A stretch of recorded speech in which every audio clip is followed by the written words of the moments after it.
des pasteurs même qui enseignent aux autres. Que vous les jeunes, vous devez avoir vos petites amies, vous devez avoir vous les jeunes filles, vous qui n'êtes pas encore mariés, vous devez avoir vos petits amis pour vous satisfaire des trucs que ça, là, Dieu n'a pas condamné. C'est ce qu'ils enseignent. Et les gens se livrent à ces choses-là. C'est vraiment fort.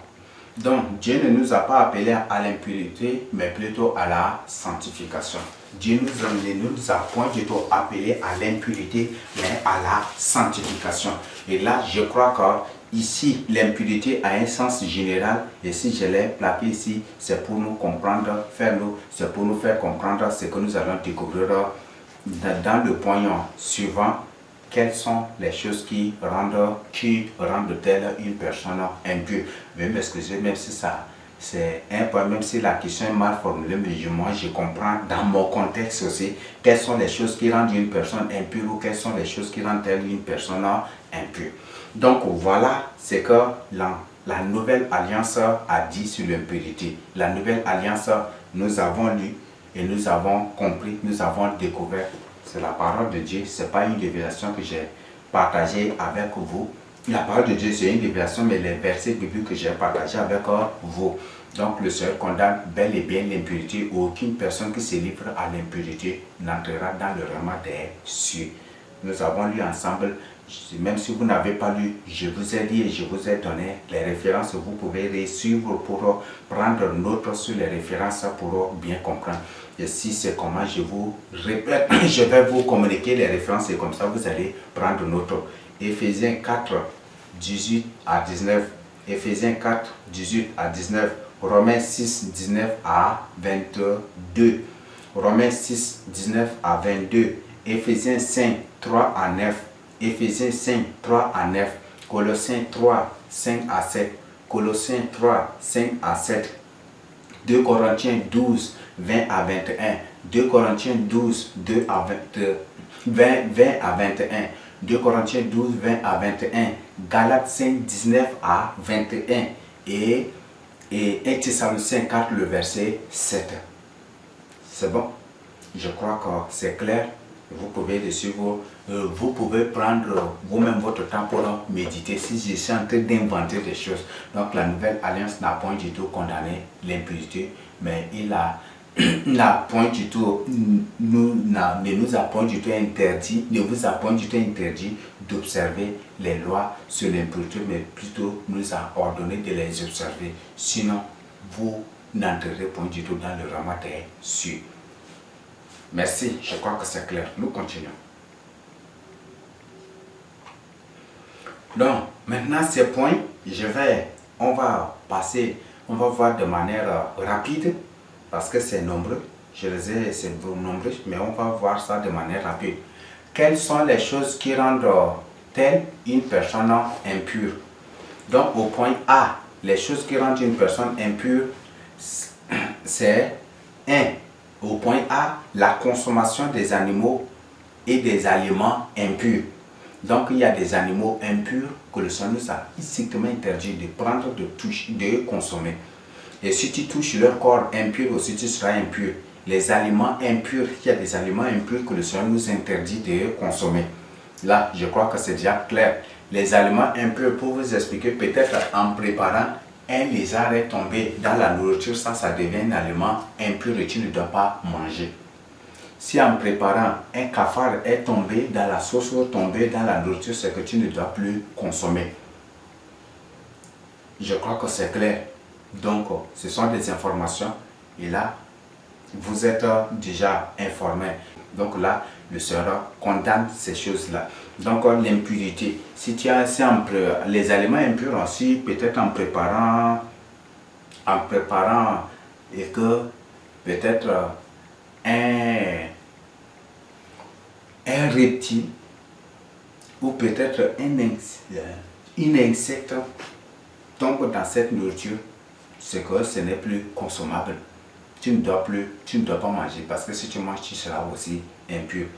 Donc là, c'est des informations et c'est ce que je tiens à partager avec vous. Donc, je vous donne les références. Donc, les animaux impurs, pour découvrir, vous pouvez lire Lévitique, le chapitre 11, lisez tout le chapitre 11 de Lévitique et lisez Deutéronome 14 du verset 2 à 21. Lisez, vous allez découvrir. Donc, je crois que c'est clair déjà à ce niveau. Je vous donne les références. Donc, vous prenez la référence, la consommation des animaux impurs. Des animaux et des aliments impurs. Donc, les animaux impurs et les aliments impurs, si vous lisez Lévitique 11, Lévitique, tout le chapitre 11 et Deutéronome 14 du verset 2 à 21, vous allez découvrir tout cela. Je crois que c'est clair. Et pour les animaux impurs, je tiens à partager avec vous que les scientifiques eux-mêmes se sont engagés. Les scientifiques eux-mêmes se sont engagés pour étudier les raisons pour lesquelles Dieu a condamné la consommation de ces animaux. Et dans leurs recherches, eux-mêmes ils ont étudié et ils ont découvert qu'il y a des substances toxiques, il y a des substances toxiques et nuisibles à la santé humaine, nuisibles à l'être humain. Et si un homme consomme ces animaux, ça va finir par les rendre malades, ça va les atteindre grièvement. Et ils ont vraiment confirmé, ce sont les scientifiques eux-mêmes qui ont mené des recherches et ils ont confirmé cela. Mais ils ont dit, mais c'est vraiment incroyable. Aujourd'hui, tu souffres, non, telle maladie chronique, et tu ne veux pas obéir à la voix de Dieu. Or, dans les animaux impurs, c'est pour des raisons. C'est pour des raisons. Donc, ce n'est pas pour rien. Les scientifiques eux-mêmes ont mené des recherches et eux-mêmes ils ont présenté le résultat. Que dans les animaux impurs que Dieu a condamnés, que Dieu a condamné, a interdit la consommation.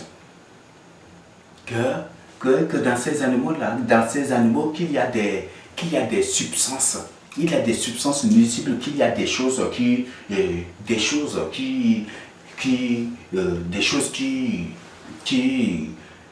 sont nuisibles à la santé humaine, qui sont nuisibles aussi à l'être humain. Et plus l'homme consomme cela, ça crée beaucoup de choses dans la vie de l'homme. Oui. Ça crée beaucoup de choses. Donc ce n'est pas pour rien que Dieu a interdit la consommation de ces animaux. Parce qu'il sait, c'est lui qui a créé ces animaux. Et il sait que ces animaux ont des substances, ont des choses nuisibles, des choses destructrices aussi dans leur corps. Et c'est à cause de ça qu'il nous a interdit de consommer leur chair. Je crois que c'est clair. C'est clair déjà. Si tu ne veux pas croire aussi en disant, Paul, je crois que Paul même a dit, Paul lui-même il a déjà condamné l'impurité. Et l'impurité, ce sont ces choses-là qui nous rendent impurs. Parce que consommer un animal impur, te rend manger la viande d'un animal impur, ça te rend impur aussi. Et peut-être manger un insecte impur, ça te rend aussi impur. Manger une volaille ou peut-être un oiseau impur, ça te rend aussi impur. Par exemple, canard beau, pintade beau, héron beau, ça te rend impur.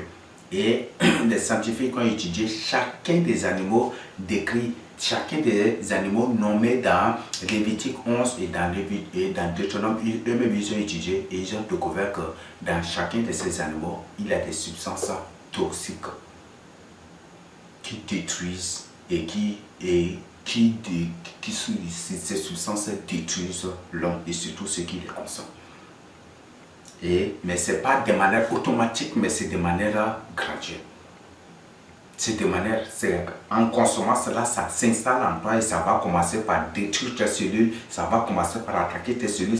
Je crois que c'est clair et c'est confirmé par les scientifiques et ça a interpellé ces scientifiques qui étaient des païens à vraiment prendre une décision et aujourd'hui, eux-mêmes ils en témoignent aussi.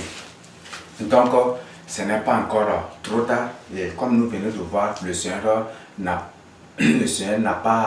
pas interdit l'observance ou l'observation des lois sur l'impureté, mais il nous en a plutôt recommandé et ordonné. Et nous avons déjà vu, donc suivez l'intégralité de l'enseignement pour bien comprendre. Nous continuons. Il y a même des musulmans qui ont dit, j'étais sauvagement surpris qu'une sœur était venue me voir et pour confesser. Et cette sœur avait un problème. Et pour ce problème, elle était partie, on l'a orienté vers un marabout. Quand je parle des marabouts, les imams, on les appelle aussi des grands marabouts. Donc on l'y a orienté. Elle était partie voir cet imam. Et l'imam lui a dit qu'elle a beaucoup d'esprit en elle. Elle a dit comment, voilà. Et l'imam lui a expliqué des choses terribles. Des choses qu'on lui prêchait, qu'elle a entendues et qu'elle doutait. Au sujet desquelles elle doutait, ce sont ces choses-là que l'imam lui a confirmé. L'imam lui a dit que les djinns, là, vous connaissez les djinns, ce sont des démons, et les djinns, ce sont des extraterrestres. L'image des djinns, ce sont des extraterrestres. Les djinns sont des démons, ce ne sont pas des humains normaux. Et ce ne sont pas des êtres humains, ce sont des extraterrestres, ce sont des démons. Ce sont ces démons-là qui étaient autrefois des géants, au temps des Noé, et par la suite ils étaient balayés par le déluge. Et ce sont ces djinns-là qui... Donc voilà, qu'il y a quelque chose que, par exemple, si tu manges un animal déchiré, ça c'est vraiment l'imam qui te révèle toi. Si tu révèles, il dit que, par exemple, que dans la Bible, il lui a posé d'abord la question, est-ce que tu es une chrétienne? Elle a dit oui, qu'elle est une chrétienne. D'ailleurs, ça c'est déjà une moquerie. Elle se moque plutôt des chrétiens. Parce qu'un chrétien, vraiment un vrai enfant de Dieu, ne doit pas consulter un marabout, un imam, pour avoir des pouvoirs, des trucs, des gris-gris, pour chercher la délivrance. Il dit que, mais est-ce que tu n'as pas lu, ça c'est l'imam là qui lui posait la question, est-ce que tu n'as pas lu la loi que Dieu a donnée à Moussa, à Moïse? Elle dit que quelle loi? Et s'il dit que voilà, les animaux par exemple, et ça c'est l'imam là qui lui explique, que si un animal, si un animal est déjà mort et que tu manges, tu seras possédé par 11 000, elle m'a donné le chiffre, 11 000 ou 12 000 démons. Ça c'est l'imam, hein, c'est pas un passé.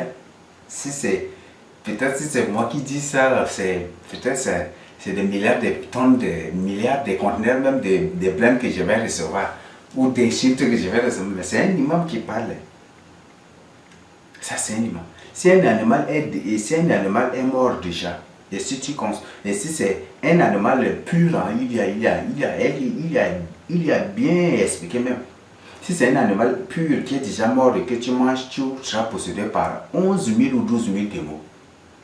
Si c'est un animal impur, si tu manges un animal, là il a dit, si tu manges seulement un animal impur, si tu le gorges ou c'est comment, si tu manges, tu seras possédé par... Il a parlé de 13 000 démons, la seule vérité.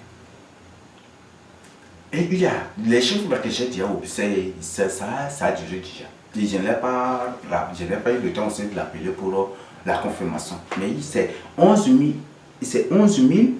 et l'autre c'est 12 000, et l'autre c'est comme c'est 13 000 aussi. Et donc, et là, c'est là que la sœur là, ses yeux commençaient par s'ouvrir. Parce qu'on a prêché. Avec dans les révélations, j'avais, selon les choses que le Seigneur m'a révélées, j'avais partagé, elle était tombée sur ça, elle doutait que pourquoi j'interdis les gens de manger les animaux impurs, des trucs comme ça. Et c'est devant l'imam là que l'imam va l'évangéliser. Il est parti pour être programmé et l'imam va lui encore le surprendre.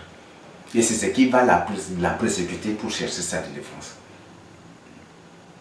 Donc, il dit que si tu manges un animal impur, si c'est un animal impur que tu manges, tu seras possédé de 12 000 djinns comme ça, djinns ou les esprits impurs.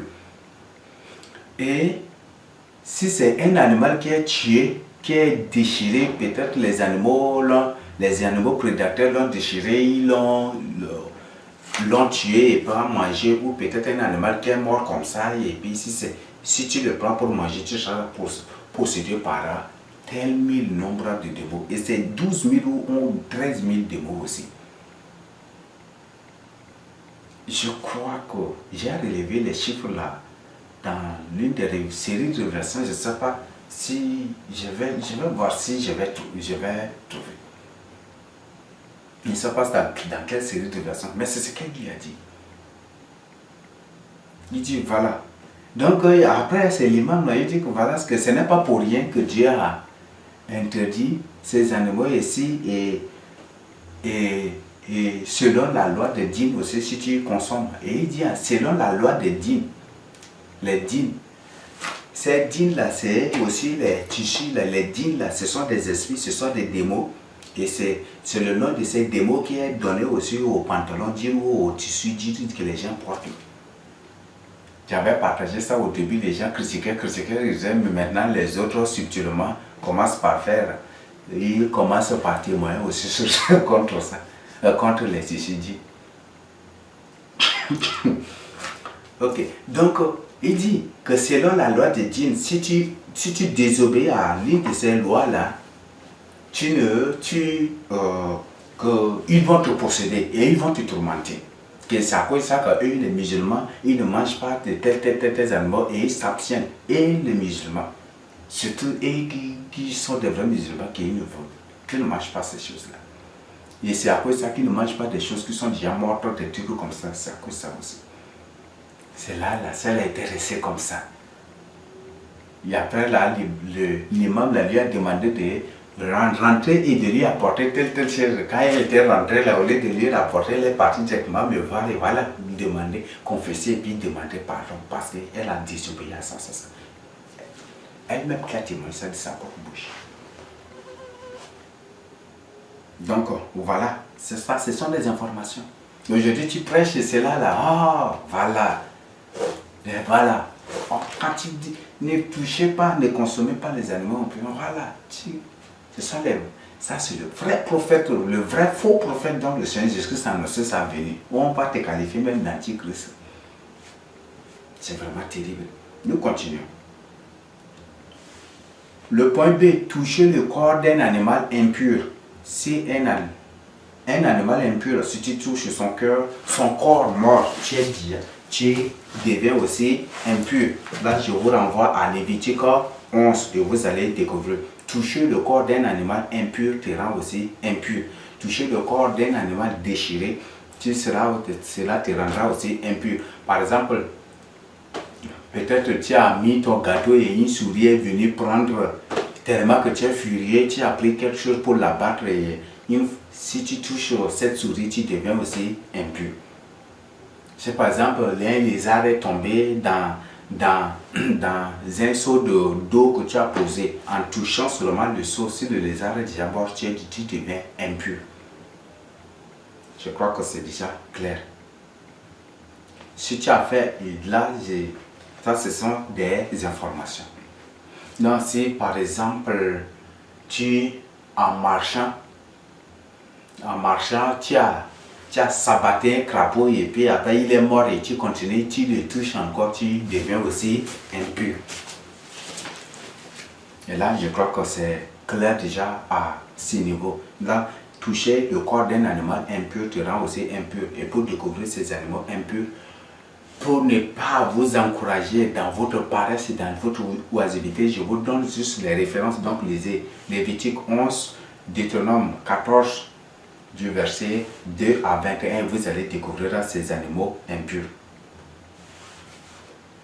Nous continuons. La lèpre rend une personne impure tout le temps de ça, pendant tous ces temps. Donc si une personne a la lèpre, si un lépreux, pendant tout son temps de lèpre, pendant toutes ces périodes de lèpre là, la Bible a dit qu'il est tout le jour impur. Donc, et tous les lépreux doivent vivre en dehors de la ville. tous les lépreux doivent vivre en dehors de la ville. Et c'était aussi pour ça que les Juifs qui étaient partout dans le pays avant, ils ont construit toujours les structures d'accueil des lépreux toujours en dehors des villes. Et aujourd'hui, on voit que ces coins même sont devenus déjà des villes, même aussi sont devenus des quartiers, des trucs comme ça. Donc, ces gens qui ont construit les coins des lépreux en dehors de la ville, ce sont des Juifs, ce ne sont pas de n'importe qui, parce qu'ils savent cela. Et je tiens à vous informer qu'il y a beaucoup de Juifs au trône de Christ. Il y a des communautés juives. Si vous croyez que les Juifs, tous les Juifs ont quitté le trône, ils sont là. Il y a beaucoup de Juifs là. Donc c'est une information que je tiens à partager avec vous. Ils sont là. Il y a certains qui sont là. Ils ne sont pas, ils n'ont pas tout, ils n'ont pas tous quitté. Ils sont là. Nous continuons. La lèpre. Donc pour la lèpre, vous pouvez lire Lévitique 13 du verset 1 à 46. Je ne peux pas tout prendre mon temps. Et même si je vous lis ça, c'est pour vous encourager dans la parole. Donc je vous donne seulement la référence. Donc la lèpre, un lépreux est impur. Un lépreux est impur et il ne doit pas entrer dans la maison de Dieu. Il ne doit pas être en relation directe comme ça avec une personne aussi. Donc, Lévitique 13, 1 à 46 et le chapitre 14, lisez aussi dans la totalité, vous allez découvrir. Je crois que c'est clair. Lévitique 13, 1 à 46 et tout le chapitre de Lévitique 14. Donc, la lèpre rend une personne impure. Et si un lépreux te touche, tu deviens impur. Si on crache sur toi aussi, si un lépreux crache sur toi aussi, tu deviens impur. Si un lépreux touche peut-être cet éventail que toi aussi tu reviens pour prendre aussi, tu deviens impur. Si une personne qui est impure touche ce qui touche quelque chose et que toi tu viens aussi pour prendre, tu deviens aussi automatiquement et systématiquement impur. Nous continuons. Déféquer à l'heure libre, ça rend aussi impur. Et Dieu dit, aux enfants d'Israël, il leur a dit que si vous devez marcher avec un outil, non, un instrument tranchant pour creuser avant d'y déféquer. Mais si vous déféquez dans le camp des trucs, le camp devient impur et souillé, moi je n'entrerai pas.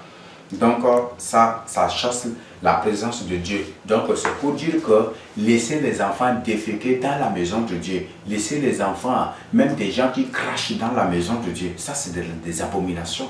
Ça c'est seul un agent de Satan qui fait cela. Là je vous le dis. Une personne qui est là, qui peut, et il crache dans la maison de Dieu. Donc là, c'est vraiment, vous devez vraiment entrer en vous-même pour voir cela. Donc toi qui craches dans la maison de Dieu, tu es en train de souiller la maison de Dieu. Et les agents de Satan aussi, pour amener les agents de Satan, pour inviter, pour ouvrir une porte au monde des ténèbres, ils crachent aussi, ils font semblant de cracher, et c'est comme ça qu'ils le font. Donc si vous ciblez une personne qui a toujours l'habitude de cracher dans la maison de Dieu, sachez bien que vous avez affaire à un agent de Satan. Comme il n'a pas trouvé des portes ouvertes, il crache ainsi pour souiller le lieu afin de mieux opérer. Nous continuons. Toucher ou vivre avec un lépreux. Donc, déféquer à l'heure libre, je n'ai pas encore donné la référence. Deutéronome 23, 13 à 14. Donc, si vous lisez, vous allez découvrir. Déféquer à l'heure libre, Deutéronome 23, 13 à 14. Cracher des trucs comme ça à l'air. Là, je crois que il y a même dans l'enseignement sur la sorcellerie, on a déjà vu. Donc les agents, ça fait partie des stratégies des agents de Satan.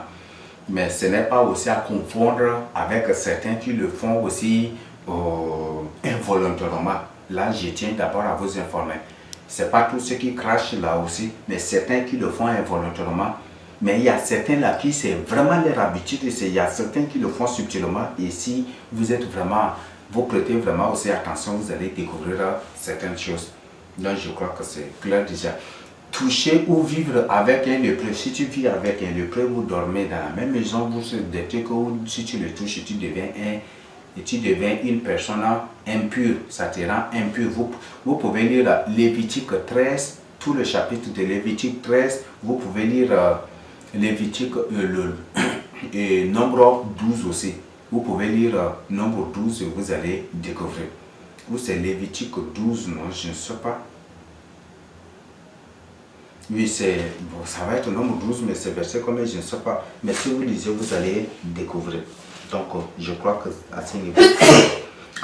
Oui. Donc, dans Nombre 12, nous avons l'histoire de Marie. C'est Myriam, ou c'est son nom, c'est Jésus déjà. C'est Marie même, la grande sœur de Moïse. Bon, c'est la grande sœur d'Aaron et après Moïse. Donc, lorsqu'ils se sont révoltés avec son petit frère contre Moïse, après Dieu a intervenu. Et après avoir intervenu, Dieu l'a frappé de lèpre, n'est-ce pas? Et ils l'ont mise en dehors du camp pendant 7 jours, non? Et c'était le 8e jour ou comme ça, qu'elle était rétablie. Donc c'est pour dire que les lépreux doivent être mis dehors. Ils ne doivent pas entrer dans la maison de Dieu, ils ne doivent pas aussi habiter ensemble avec les autres. Et si tu prends le risque d'habiter, d'être avec lui, sache bien que si l'enlèvement vient, tu ne seras pas aussi enlevé. Parce que tu es bien informé. Au moins, est-ce que c'est un enfant? Là, il faut chercher la face du Seigneur pour avoir son orientation aussi. Nous, peut-être c'est un mutilé ou une personne qui ne peut pas, mais il faut vraiment prier. Si tu as une telle personne, un lépreux, il faut vraiment chercher la face du Seigneur pour avoir son orientation et c'est une urgence à ce niveau. Nous continuons. La pollution nocturne. Si tu fais la pollution nocturne, je crois que la pollution nocturne est qualifiée d'accident nocturne aussi dans Deutéronome. Si vous lisez Deutéronome 23, du verset 9 à 12, ça parle de l'accident nocturne. Si vous lisez Lévitique 15, du verset 16 à 18, ça parle de pollution aussi nocturne. Donc, j'ai ajouté nocturne parce que pollution aujourd'hui, ça prend plusieurs sens, mais il s'agit de pollution nocturne. Donc, cette pratique qui consiste à éjaculer la nuit pendant ton sommeil ou des trucs, faire des rêves héroïques, des rêves dans lesquels tu couches avec une personne et après, à ton réveil, tu te vois complètement mouillé. C'est ça, cette pratique, et cela te rend impur. Et si tu deviens impur, tu dois lire ces références-là pour comprendre. Donc, pollution nocturne, ça te rend impur pendant un jour. Il y a certaines impurités qui te rendent aussi impur pendant 7 jours et d'autres aussi c'est pour de longues durées aussi. Là, je tiens à vous informer. Et tout ce qui est impur sur toi, là, je profite carrément pour partager. Si par exemple, si c'est une impureté d'un jour, si tu es impur, si c'est une pollution nocturne, tu dois laver tes caleçons ou peut-être les habits, tes pantalons, tous les habits et toute couche qui a été souillée par cela, tu dois laver cela et après toi-même te laver et le soir à 18h particulièrement parce que la Bible a bien dit que c'est au coucher du soleil. Donc précisément à 18h que tu vas être pur. Donc je vous communique les références Lévitique 15, 16 à 18, Deutéronome 23, 9 à 12. Nous continuons. La menstruation ou l'indisposition menstruelle. Donc vous pouvez, ça rend carrément une personne impure. Donc vous pouvez lire la menstruation rend toute femme qui a l'indisposition menstruelle est impure pendant 7 jours. Elle devient automatiquement impure pendant 7 jours. Et si cette marche, et si après 7 jours, et que cela continue encore, le Seigneur a bien dit qu'elle doit continuer par observer le jour, ça finit déjà, elle doit prier et invoquer son sang pour se purifier. Donc pour les autres, dans l'ancienne alliance, là je tiens à vous informer, en l'ancienne alliance, pour avoir la purification ou obtenir la purification, il faut s'affriquer des animaux, des trucs comme ça. Mais pour nous, les enfants, dans la nouvelle alliance, au temps de la grâce, que les gens comprennent mal et interprètent mal de ce que le Seigneur nous recommande de faire, c'est de chercher ça, de prier et d'invoquer son sang pour nous purifier, pour nous sanctifier. Et de nous laver de nous et de laver des choses qui ont été contaminées ou infectées par cette impurité. Ou d'abord affectées par cette impurité. Donc la menstruation, pour la menstruation, vous pouvez lire Lévitique 15, 19 à 33. Lévitique 15, du verset 19 à 33, si vous lisez, vous allez découvrir. Toucher une femme ou une personne impure, cela te rend aussi impur. Vous pouvez lire Lévitique 15, verset 19. Là, si tu touches une femme impure, tu deviens aussi impur. Si tu touches une personne qui est impure, tu deviens aussi impur. L'accouchement. Donc, dans Lévitique 12, si vous lisez, vous allez découvrir la loi sur l'impurité, précisément pour les femmes qui accouchent. Donc, si tu accouches une fille, le premier jour de l'accouchement jusqu'à 14 jours, si c'est une fille, c'est 14 jours. Donc, tu vas rester impur et après 14 jours, tu dois observer 66 jours encore pour te purifier de tes souillures, du sang qui coulera de toi, tout cela. Mais si c'est et après les 66 jours, tu vas invoquer le sang du Seigneur Jésus-Christ pour te purifier et pour te sanctifier. Mais tu ne dois point du tout toucher quelque chose de pur. Mais si c'est un garçon que tu as mis au monde dès le premier jour de l'accouchement jusqu'à 7 jours, tu dois observer pour l'impurité comme l'indisposition menstruelle. Et après, tu dois observer 33 jours pour... Après, là, le septième jour ou le 8e jour, tu dois consacrer l'enfant, tu dois consacrer, c'est comme c'est un garçon, tu dois le consacrer, tu dois le consacrer pour être circoncis. Et après la circoncision, l'enfant doit observer 60 heures. Tu dois après maintenant observer 33 jours pour te purifier. Ça, c'est pour lui, si c'est pour un garçon. Donc, tout cela, vous pouvez trouver dans Lévitique, le chapitre 12. Lévitique, chapitre 12, si vous lisez, vous allez découvrir la gonorrhée. Là, je crois que vous connaissez ce qu'on appelle gonorrhée, non? Est-ce que vous voulez que je vous explique encore? Donc, gonorrhée, ça rend impur aussi. Le fait d'avoir de flux, des trucs, ça te rend impur. Donc, la gonorrhée te rend aussi impur. Et une femme qui vient d'accoucher, elle doit être vraiment mise à part. Si le monsieur ne veut pas être à tout moment impur, le monsieur, il doit vraiment s'entendre et pour éviter certaines impuretés, certains pièges d'impurité. Pour la gonorrhée, vous pouvez lire Lévitique 15 du verset 1 à 15 pour découvrir. Gonorrhée, ça rend impur. Lévitique 15, 1 à 15. Nous avons les maisons infectées par la lèpre. Oui, malheureusement, je n'ai pas de photos, des images de cela, mais il y a des maisons qui sont infectées par la lèpre. Et ce sont des maisons qu'il ne faut pas habiter. Par exemple, il y a des maisons qui présentent des couleurs verdâtres et quand tu touches le mur, c'est comme si les briques là, ça s'écoule tout ça, ça devient et ça se dissout tout ça, j'ai dit ça dissout. Ça devient, ça se réduit en trucs en miettes vite comme ça, et tu vois des couleurs, des taches ou des couleurs verdâtres, rouges parfois, et puis ça infecte, ça entre, ça ronge le mur des trucs, ça c'est une lèpre qui attaque la maison. Et cette maison aussi rend une personne impure. Donc je vous donne référence Lévitique 14, 33 à 57. Lévitique 14, 33 à 57. Je crois que c'est clair. Donc il y a lèpre aussi pour les maisons. Il y a des lèpres aussi pour les maisons. Et ces maisons, si tu habites, si tu sais bien que c'est une maison impure et que tu l'habites, tu deviens tout le temps t'habiter impur. Si l'enlèvement arrive, tu ne seras pas enlevé. Et c'est ce que le Seigneur m'a dit, que j'ai partagé dans la 22e série de révélations. Dis à mes enfants d'observer la loi sur l'impurité, car aucun impur ne sera enlevé. Et ne sera enlevé. Et ceux qui mourront dans l'impurité, ces gens, aucune de ces personnes-là n'entrera dans le royaume de Dieu, n'entrera au paradis. Donc c'est ce que le Seigneur m'a dit.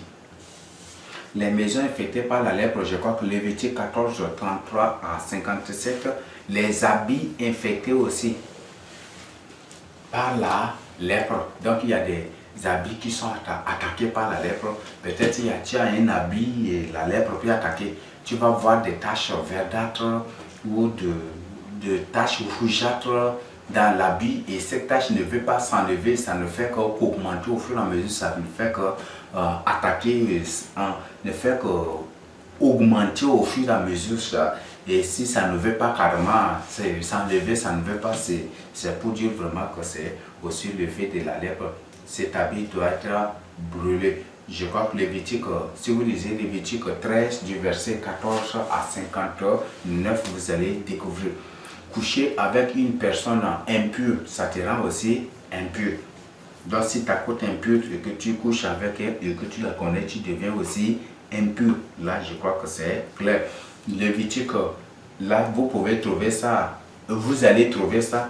Coucher avec une personne impure te rend aussi impur. Donc, vous allez trouver ça dans Lévitique 15, le verset 18, le verset 24. Et vous allez trouver aussi dans Lévitique 18, le verset 19. Et vous allez trouver aussi cela dans Ézéchiel 22, le verset 10. Je crois que c'est clair. Toucher un cadavre ou un os humain.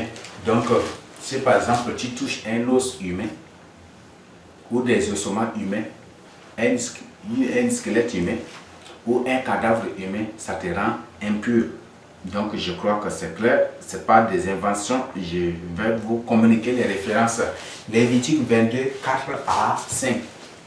Lévitique 22, 4 à 5. Nombre 19, 11 à 16. Lévitique 21, 1 à 4. Donc je nous reprends encore les références. Toucher un cadavre, un squelette ou un os ou des ossements humains te rend impur. Lévitique 22, 4 à 5, nombre 19, 11 à 16, Lévitique 21, 1 à 4. Nous continuons. Toucher quelque chose consacré aux idoles rend aussi impur. Vous allez trouver cela dans Ésaïe 30, verset 22. Donc si tu touches quelque chose consacré aux idoles, la viande sacrifiée aux idoles, c'est pour ça que j'ai dit, pour les vraiment sages. On dit que non, il n'y a pas de idoles, vous pouvez manger des viandes même consacrées aux idoles, des trucs comme ça. Et après lui-même, il devient que non, vous ne devez pas être en communion avec les démons et avec Dieu. Donc, toucher quelque chose consacré aux idoles, ça te rend impur. Donc, par exemple, si tu manges quelque chose de sacrifice, on dit c'est quelque chose de sacrifice, c'est pour le sacrifice de tel défunt, pour tel, ça te rend impur. Ou on te dit que c'est... Non, ça, ce sont des choses qui te rendent... qui vont te... Si on dit que c'est pour telle divinité, quand on te donne quelque chose à manger, ça te rend impur. Par exemple, le 25 décembre et le 1er janvier, si tu manges quelque chose qui est dédié à cette divinité, il y a Isis et Horus, ou c'est Isis et Horus, non? Donc si tu manges quelque chose qui est consacré à cette divinité, pendant le 25 et le 22 le 1er janvier, ça c'est bien que tu deviens aussi impur, parce que ce sont des choses consacrées aux idoles. Je crois que c'est clair. Si c'est peut-être quelque chose consacré au dieu lune, au dieu soleil, à terre, et si tu manges, tu deviens aussi impur. Je crois que c'est clair. Il y a beaucoup d'autres choses à dire là. Peut-être des choses de 40 jours, de deuil beau, ça, ce sont des choses consacrées aux démons et aux idoles. Et si tu manges cela, ça te met en communion avec les démons, ça te suit.